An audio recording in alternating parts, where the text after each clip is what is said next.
నమస్తే. Welcome to open talk with Mucheti. Youtuber ప్రశ్న Ravan arrest వ్యవహారం, ఆయనకు మద్దతుగా ప్రకాష్ రాజ్ చేసిన సోషల్ మీడియాలో పోస్టులు చర్చనీయాంశంగా మారింది. సో అదే విషయం పైన ఇప్పుడు విజయసాయి రెడ్డి గారు ట్వీట్ చేశారు.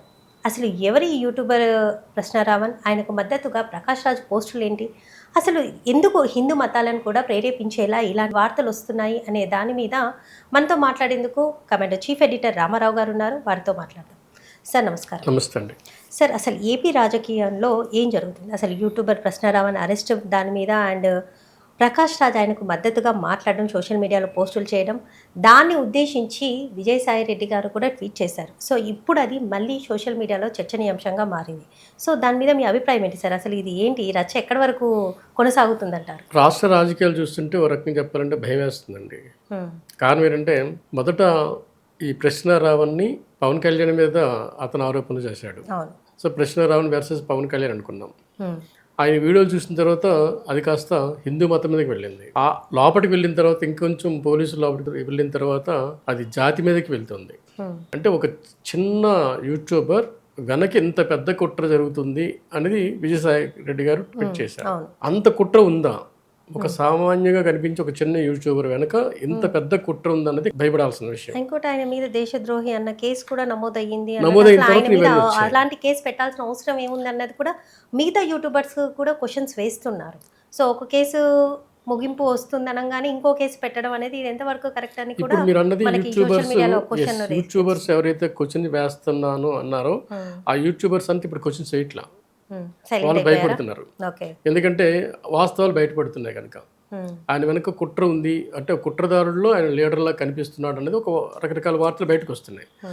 చివరికి నేషనల్ ఇంటెలిజెన్స్ ఏజెన్సీ కూడా దీంట్లో వస్తుందని ఇంకో వార్త వచ్చింది. అంటే ఆ స్థాయి దేశద్రోహి ఆయన.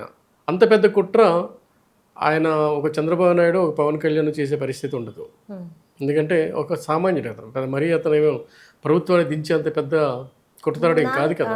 అట్లాంటి పిచ్చిక మీద ఇంత బ్రహ్మాస్త్రం ఎందుకు వేస్తున్నాడంటే ఆయన పిచ్చికి కాదు. కారణం ఏంటి? హిందూ మతం మీద ద్వేషం చూపిస్తున్నాడు ఆయన, హిందూ దేవుళ్ళ మీద ద్వేషం చూపిస్తున్నాడు ఆయన. పవన్ కళ్యాణ్ అనుకున్నాం మనం, కానీ లోపలికి వెళ్తే ఇన్ని బయటపడ్డాయి. బయటపడిన తర్వాత ఇంకా కొంచెం కొత్త కొత్త విషయాలు ఏంటంటే అతని మీద ఫోక్సో కేసులు పడతాయని కూడా మళ్ళీ వార్తలు వస్తున్నాయి. అంటే చిన్నపిల్లలతో అతను రకరకాల లైంగిక వేధింపులు ఉన్నాయని అట్లాంటివి కొన్ని వచ్చాయి. సో ప్రశ్న రావణ్ అన్న అతను వెనక ఇంత పెద్ద నెట్వర్క్ ఉందన్నది ఇప్పుడు మనం తెలిసి భయపడాల్సి వస్తుంది, అందరూ తెలిసి. సరే, ఇప్పుడు ఈ పాస్టర్స్ అంటే ఇప్పుడు ప్రశ్న రావణ్ కూడా ఒక పాస్టర్. ఈ పాస్టర్స్ని ఇప్పుడు జనరల్గా మనం చూసుకుంటే ఈ మధ్య కాలంలో చూసుకుంటే ఎక్కువగా హిందూ మతస్థులను, హిందూ దేవుళ్ళను ఒక రకంగా ద్వేషించే విధంగా వాళ్ళను సభలు పెట్టడం, వాళ్ళ గురించి ఉపన్యాసాలు చేయడం, దేవుళ్ళ గురించి మాట్లాడడం, హిందుతత్వం గురించి మాట్లాడడం, ఇది ఇప్పుడు ఈ మధ్యకాలంలో చూస్తే ఈ పాస్టర్స్కి ఒక ప్యాషన్ అయిపోయిందంటారా? నేను చంద్రబాబు నాయుడు గారు ఒక మాట అన్నారండి. ఒక పిల్లాడు దేవుడి గుడిలో దీపం దగ్గర సిగరెట్ స్మోక్ చేస్తాడు. ఆయన దాన్ని చూసి చాలా సీరియస్ అయ్యాడు ఆయన. అంటే హిందూ మతాన్ని ఎంత వెకిలిగా మాట్లాడుతున్నారు, ఎంత వెకిలిగా తీసుకుంటున్నారు ఆ దేవుళ్ళు కానీ, ఆ దేవాలయాలు కానీ, గుడులు కానీ, ఆ సంస్కృతిని కానీ మిగతా మతస్థులు, ముఖ్యంగా క్రిస్టియన్ మతస్థులు. ఇక్కడ జరుగుతుంది ఏంటంటే నిజమైన క్రిస్టియన్స్ కాదండి వాళ్ళు. వాళ్ళు మత విద్వేషాలు రెచ్చగొట్టే కొంతమంది, అందులో ఈ ప్రశ్న రావణ్ లాంటి వాళ్ళు. నిజమైన క్రిస్టియన్స్కి ఇట్లాంటివి ఏమి ఉండదండి. వాళ్ళు దేవుడు మొక్కుతారు, హిందువులు దేవుడు మొక్కుతారు, అందరి పట్ల భావంతో ఉంటారు. ఇలా ఎవరైతే రెండు మతాలని ద్వేషంతో రగిలించి కుట్రలు చేసి వాళ్ళ మధ్య విద్వేషాలు రెచ్చగొట్టాలని చూస్తారో అట్లాంటి వాళ్ళకి ఇలాంటి బుద్ధులు వస్తాయి. వాటి పని పట్టడం అనేది మోడీ గవర్నమెంట్ వచ్చిన తర్వాత స్టార్ట్ అయింది. అమిత్ షా దీంట్లో చాలా సీరియస్గా ఉంటాడు ఆయన. నార్త్ ఇండియాలో మీరు ఇలాంటివి తగ్గాయి, చాలా చాలా తగ్గాయి. మీరు గుర్తుందో లేదో, మోడీ అక్కడ ముఖ్యమంత్రిగా ఉండగా జరిగిన కొన్ని అనేక ఇన్సిడెంట్స్లో అప్పుడు చాలామంది ముస్లిమ్స్ మోడీ ఫేవర్ చూపిస్తూ, మోడీ ఫ్లాగ్స్ వేసుకుంటూ, మోడీ మాస్క్లు వేసుకుని తిరిగిన రోజులు ఉన్నాయి గుజరాత్లో. అలాంటి మోడీ ప్రధానమంత్రి అయిన తర్వాత దేశంలో చాలా విషయాల్లో వీళ్ళంతా ఒక అంటే వాళ్ళ చేపలు చుట్టుకొని వాళ్ళ బ్యాగులు సర్దుకొని కాస్త సైడ్ వెళ్ళారు. కానీ ఇంకా ఏపీలో మాత్రం ఇది జరుగుతూనే ఉంది. కారణం ఏంటంటే అక్కడ ఒక వర్గం, ఒక రాజకీయ పార్టీ వీళ్ళకి సపోర్ట్ చేస్తుంది అన్నది వాదన, ఒక విమర్శ. దాని వెనక ఉన్నది ఏంటంటే జగన్మోహన్ రెడ్డి గారని మనం ఊహిస్తాం.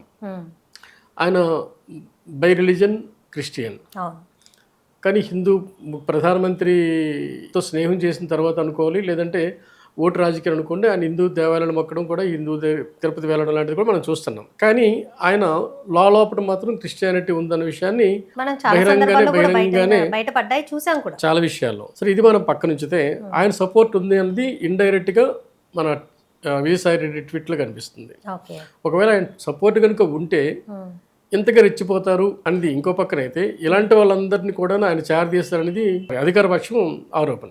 ఓకే. అంటే జగన్ గారు ఇలాంటి వాళ్ళని ఎంకరేజ్ చేస్తారని అధికార పక్షం ఆరోపణ. అలాగే ట్విట్లో ఉన్న సారాంశం కూడా అదే. మరి జగన్మోహన్ రెడ్డి గారు ఇట్లాంటి వాళ్ళు ఎందుకు చేరదీస్తారు? ఆయనకి ఏ రకంగా రాజకీయ లబ్ధి కలుగుతుంది? అంతే కదా, ఆయనకి నిజంగానే రాజకీయ లబ్ధి అయితే జరగదు కదా. ఒక హిందూ దేవాలయాల మీద, సీత మీద విమర్శించిన వాళ్ళని ఏ హిందూ ఓట్లు వేస్తారు? ఈ మతాన్ని నెత్తికెక్కించుకున్న మోడీ ఈయనతో ఎందుకు స్నేహం చేస్తారు?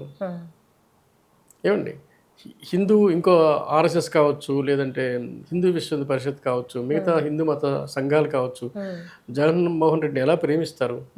సో అది నేను అనుకోవడం, ఈ కుట్ర వెనుక ఆయన ఉన్నాడని మాత్రం అనుకోను. ఏ రాజకీయ నాయకుడు కూడా అట్లాంటి పనులు చేయరు. మరి ఆయనకి దీన్ని ఎందుకు ఖండించలేకపోతున్నాడు? ఆయన ఇట్లాంటి వాళ్ళని ఎందుకు ఎంకరేజ్ చేస్తున్నాడు? సార్, మరి ఇప్పుడు విజయసాయి రెడ్డి గారు ట్వీట్ చేసింది కూడా ఇప్పుడు సోషల్ మీడియాలో బాగా చర్చ నడుస్తుంది. కొందరు దాన్ని సమర్థిస్తే, కొంతమంది వ్యతిరేకిస్తున్నారు ఆయన ట్వీట్ని. సో దీన్ని ఎలా చూడాలంటారు? దేశద్రోహం కేసు పెట్టిన తర్వాత ఆయన ట్వీట్ చేశాడు. ఆయన ట్వీట్ చేసిన దాంట్లో ఉన్న అంతరార్థం ఏంటంటే, ఇంత చిన్న మనిషి ఈ స్థాయిలో ఘోరాలు నేరాలు చేస్తుంటే ఎవరో లేకుండా ఎందుకు ఉంటారనేది ఆయనకు తెలిసిన. మనం ఎవరు అనుకున్నాం? చిన్న పీపీలకు అనుకున్నాం. మనం ఈయన వెనక ఎవరో ఒక సినిమా యాక్టర్ ఉన్నాడు అని చిన్నగా అనుకున్నాం. లేదంటే తెలంగాణలో కొంతమంది యూట్యూబర్స్ సపోర్ట్ ఉన్నారు, కొంత మేధావులు సపోర్ట్ ఉన్నారు అనుకున్నాం. దాన్ని కుట్రకోణం ఆయన దేశద్రోహం నేరం అనవసరంగా మోపారని కూడా చాలా మంది అన్నారు. సరే, మొబైల్ దొరికిన తర్వాత తెలిసిన వాస్తవాలతో అందరూ కిమ్మనట్లా. ఇక్కడ మరి ప్రకాష్ రాజు కూడా సీన్లో కనిపించడం అనేదాన్ని మనం ఎంతవరకు సమర్థించాలి? ఎందుకంటే యూట్యూబర్ ప్రశ్నారావణ్ అరెస్ట్ పైన ప్రకాష్ రాజు అతన్ని సమర్థిస్తూ వ్యాఖ్యలు చేస్తున్నారు. అంటే ఇక్కడ పవన్ కళ్యాణ్ని ఆయన ద్వేషిస్తున్నట్ట, లేకపోతే ప్రశ్నారావణ్కి సపోర్ట్ చేస్తున్నట్ట?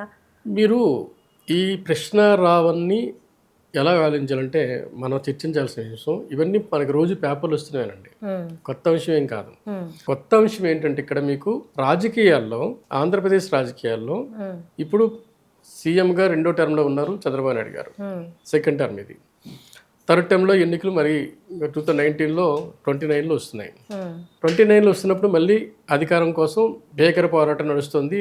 తెలుగుదేశము, అటు Vaikapa, Telugu Desam plus Janasena, Telugu Desam Janasena plus BJP, ఇలా ఏ కోణంలో నడుస్తాయి, ఏ సమీకరణలు నడుస్తాయి పక్క నుంచితే నెక్స్ట్ మళ్ళీ 2029లో భీకర యుద్ధం నడుస్తుంది. ఈ భీకర యుద్ధం జరుగుతున్న క్రమంలో ఆంధ్రప్రదేశ్లో ఒక కీలకమైన ఒక వర్గం కాపు సామాజిక వర్గం. ఈరోజు కాపు సామాజిక వర్గాన్ని లీడ్ చేస్తున్నది, కాపు సామాజిక వర్గం లీడర్ అనుకుంటున్నది పవన్ కళ్యాణ్. ఆయన నేను కాపు లీడర్ అంటలా, బట్ కాపు లీడర్లు అంటున్నారు ఆయనే మాకు ఇదని.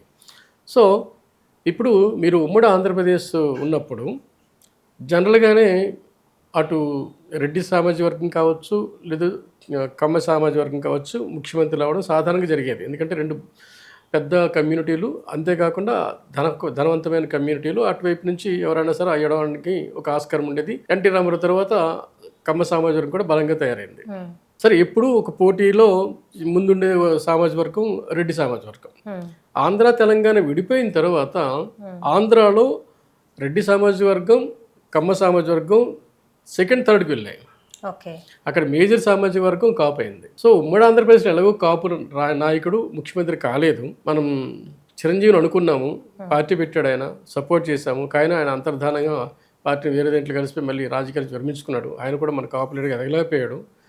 సరే, ఉమ్మడి ఆంధ్రప్రదేశ్లో కష్టం. సో ముక్కలేని తర్వాత కూడా మన ఆధిపత్యం ఉన్నప్పుడు కూడా పవన్ కళ్యాణ్ మనం ముఖ్యమంత్రి చేయలేమా అన్నది ఒక కాపుల్లో బలంగా తయారవుతుంది. అంటే కాపులందరూ ఆయన నాయకుడు అనుకుంటున్నారు. ఆయనేమో నేను ఒక సామాజిక వర్గాన్ని నాయకుడిని కాను, నేను విశ్వనేతని, నేనేమో అట్లా ఆయన ఫీల్ అవుతున్నాడు. ప్లస్ ఒక కాపులే నాకు ఓటేస్తే సీఎం అవును కదా, ప్లస్ మీరు నన్ను ఎంతవరకు నిల్చోబెడతారు అంటూ ఆయన వాళ్ళ మీదే తిట్టిన రోజులు ఉన్నాయి, ఆ సామాజిక వర్గాన్ని. బట్ ఆయన్ని తిట్టడం కోసం జగన్మోహన్ రెడ్డి ఏం చేస్తారంటే అదే సామాజిక వర్గం నుంచి అంబటి రాంబాబు లాంటి వాళ్ళని ఆయన మీద యుద్ధం ప్రకటించేటట్టు చేస్తుంటాడు. అంటే సామాజిక వర్గం పూర్తిగా అతని అండర్లోకి వెళ్లకుండా ఉండడం కోసం మరి కొంతమందిని కాకినాడ తిరుమూర్తులు గారిని కావచ్చు, అతను అంబటి రాంబాబు కావచ్చు, వీళ్ళందరినీ రెచ్చగొట్టడం కారణం ఏంటంటే నీకు కాపులు నువ్వు ఒకడే కాదు మేము కూడా కాపులకి ఉన్నామని ఆ వర్గాన్ని చీల్చడం కోసం వాళ్ళు ప్రయత్నం చేస్తున్నారు. సో ఇక్కడ టాపిక్ ఏంటంటే రేపు వచ్చే ఎన్నికల్లో కాపు సామాజిక వర్గం మాత్రం పూర్తిగా ఒక పక్షానే ఉంటే ఆ పక్షం ఉన్న వైపే ముఖ్యమంత్రి అవుతారనేది కన్ఫామ్. అది వైకాపా వైపు ఉంటుందా, చంద్రబాబు వైపు ఉంటారా? చంద్రబాబు వైపు రేపు వచ్చే సామాజిక వర్గం. ఆ సామాజిక వర్గం లీడర్గా పవన్ కళ్యాణ్ ఉంటే పవన్ కళ్యాణ్ ఎవరితో ఉంటారు? చంద్రబాబు నాయుడుతో కొనసాగుతారా, లేదు తన సొంతంగా వెళ్తారా, లేదు పొరపాటున ఏమైనా బలమైన లేదు ఆయన్ని ఇటువైపు ఉంటే సామాజిక వర్గం వైకాపా వెళ్ళిపోతుందా? ఇప్పుడు ఆయన ఒక్కడే ఉండిపోయాడు కూటమి వైపు, కానీ ఆయన సామాజిక వర్గం ఏదైతే కాపు ఉందో అది జగన్మోహన్ రెడ్డి వైపు వెళ్ళిపోయింది అనుకోండి, సో మళ్ళీ అధికారం తారుమారు అవుతుంది. ఎందుకంటే బలమైన వర్గం కాపు వర్గం. సో ఇక్కడ ఆంధ్రప్రదేశ్ రాజకీయాల్లో ఇప్పుడు జరుగుతుందంతా కాపు వర్సెస్ ఆల్. అంటే కాపుల్ని ముఖ్యమంత్రి చేయకూడదన్న ఒక బలమైన యుద్ధం అనేక రకాలుగా నడుస్తుంది.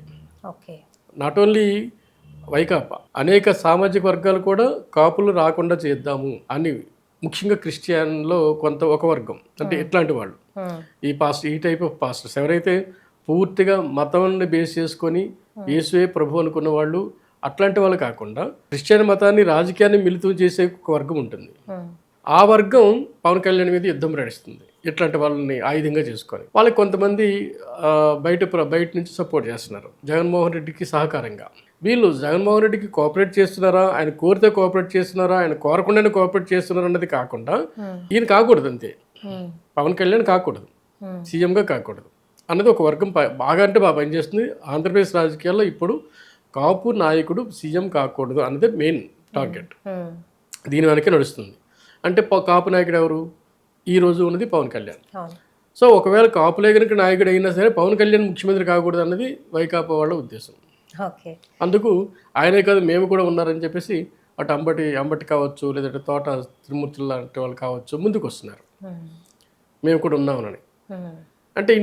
అంటే ఒక వర్గంలో మీకు పూర్తిగా కాపు చుట్టూ రాజకీయాలు నడుస్తున్నాయి, ఆ కమ్యూనిటీ చుట్టూ, మేజర్ కమ్యూనిటీ అదే కనుక ఆ కమ్యూనిటీ బేస్ చేసుకొని కొన్ని బీసీ వర్గాలు కూడా జాయిన్ అయ్యి అనుకోండి, ఆటోమేటిక్గా వాళ్ళే లీడర్స్ అవుతారు. మీరు పవన్ కళ్యాణ్ చంద్రబాబు నాయుడు 10 ఏళ్ళు ఉంటాడు 15 ఏళ్ళు ఉంటాడని చాలాసార్లు అన్నారు. ఆయన ఎందుకన్నారంటే అది కూడా కాపులకి బాధ తెప్పిస్తుంది, చిరాకు తెప్పిస్తుంది, కోపం తెప్పిస్తుంది. నువ్వు ఉండాలని మేము కోరుకుంటే నువ్వేంటి చంద్రబాబు నాయుడు 10 ఏళ్ళు 15 ఏళ్ళు ఉండమంటావు అని వాళ్ళ వాదన. కాపుడిగా నువ్వు ఉండాలి సీఎంగా, కానీ నువ్వు కాకుండాను ఆయన ఉండమంటావు ఏంటి అనేది ఒక ఆయన తయారవుతుంది. దానికి ఆయన ఏమంటాడు, 10 ఏళ్ళు నన్ను ఏం చేశారు మీరు, రోడ్ల మీద తిప్పారు కదా, విజయ్ లాంటి సీఎం అయిపోతే అభిమానులందరూ విజయ్ని సీఎం చేశారు, ఇక్కడేమో మేము చేసేవాళ్ళం, నువ్వు ఉప ముఖ్యమంత్రిగా ఆగిపోయావు, నువ్వు ముఖ్యమంత్రి చేసేవాళ్ళం అని ఆయన అభిమానులు అంటున్నప్పుడు ఆయన అదే అన్నాడు. మరి ఏం చేశారు 10 ఏళ్ళు, నన్ను రోడ్డు మీద నడిపించారు కదా, డేకించారు కదా అని.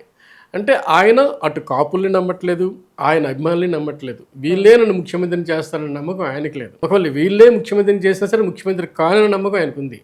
అంటే పూర్తిగా రాజకీయ పరిణితితో పనిచేస్తున్నాడు పవన్ కళ్యాణ్. ఆయన కాపు నాయుడుగా కాదు, మిగతా వర్గాలు పనిచేస్తేనే నాకు ముఖ్యమంత్రి అవుతాననేది ఆయన ఉద్దేశం. విజయసాయి రెడ్డి ట్వీట్లో కూడా మనకు అర్థమవుతుంది ఏంటంటే ఈ కుల మతాల మధ్యనే ఏపీ రాజకీయాలు నడుస్తున్నాయి. కానీ ప్రజా సమస్యల మీద మాట్లాడుతూ ప్రజా సమస్యలని పరిష్కరిస్తూ ఉండే ప్రభుత్వాలు మనకి ఎప్పుడు వస్తాయో మనం చూడాలి సార్. ఎందుకంటే ఈ రకమైన కుల మతాల మధ్య రాజకీయాలు చేయడం ఏపీ ప్రభుత్వం అనే కాదు, మ్యాక్సిమం ఆల్మోస్ట్ అన్ని రాష్ట్రాల్లో కూడా నడుస్తుంది ఇదే కుల మతాల మీద. కానీ ప్రజా సమస్యల మీద మాట్లాడుతూ ప్రజా సమస్యలను పరిష్కరిస్తూ ప్రభుత్వం ఏర్పడితే ఆ రాష్ట్రాలు ఇంకా మంచి డెవలప్మెంట్ తీసుకుంటాయి. లేదండి, ఇప్పుడు గత వారం రోజులు బట్టి తెలంగాణలో చూడండి, కాళేశ్వరం మీద 2 వర్గాలు గట్టి ఫైట్ చేస్తున్నాయి.